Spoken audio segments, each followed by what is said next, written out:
Inhumation familiale privée. Inhumation familiale privée. L'inhumation dans l'intimité familiale est une expression couramment utilisée après les obsèques de certaines personnalités. Mais que signifie véritablement ce terme énigmatique? Pourquoi la famille choisit-elle de continuer le programme funéraire à l'abri des regards alors que tout s'est passé devant tout le monde? Que veut faire la famille derrière le rideau? Chers amis, bonjour. Germain Sewi. Après les obsèques, l'intimité familiale des inhumations, découvrons les mystères des enterrements privés. L'inhumation, selon le dictionnaire, est l'acte de mettre en terre un corps après les obsèques. L'intimité, quant à elle, fait référence à un espace privé à l'écart du public. Ainsi, une inhumation dans l'intimité familiale désigne l'acte de mettre en terre le défunt en présence exclusive des proches. Chers amis, cette pratique soulève tout de même de nombreuses questions. Pourquoi la famille décide-t-elle de se retirer dans une telle intimité après les obsèques publiques? Les raisons sont souvent multiples. D'abord, il y a un besoin de vivre le deuil de manière personnelle et sincère. Les obsèques publiques, parfois grandioses, peuvent avoir ou peuvent être marquées par un protocole rigide et une exposition médiatique intense. L'intimité permet aux proches de se recueillir sans la pression des regards extérieurs. Chers amis, ensuite, les rituels familiaux peuvent se dérouler pendant cette période privée. Chaque famille a ses traditions et ses croyances spécifiques, parfois même des rites anciens transmis de génération en génération, en tout cas, sont manifestés.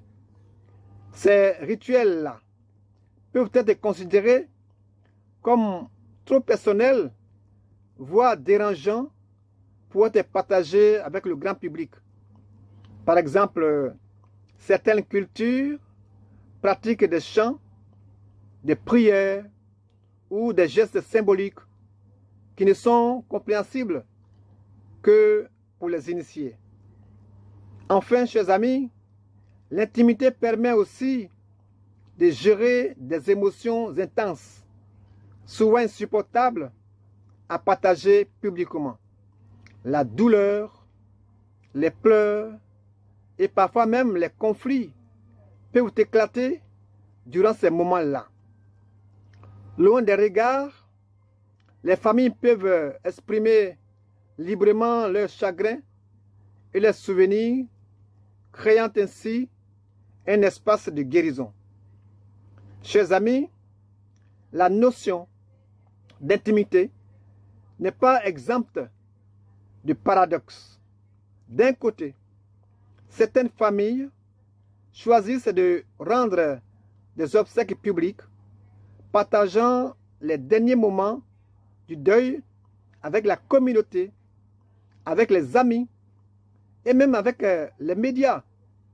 Ce partage-là, ce partage public peut être vu comme une manière de rendre hommage au défunt, de célébrer sa vie et de permettre à un large cercle de personnes de participer au deuil. Et d'un côté, d'autres familles peuvent décider de poursuivre l'inhumation dans la plus stricte intimité.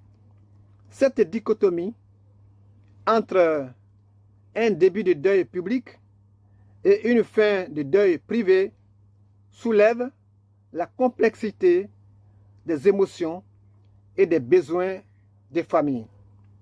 Chers amis, elle montre que malgré une ouverture initiale, il existe un besoin profond de protéger les moments les plus vulnérables du deuil des regards extérieurs.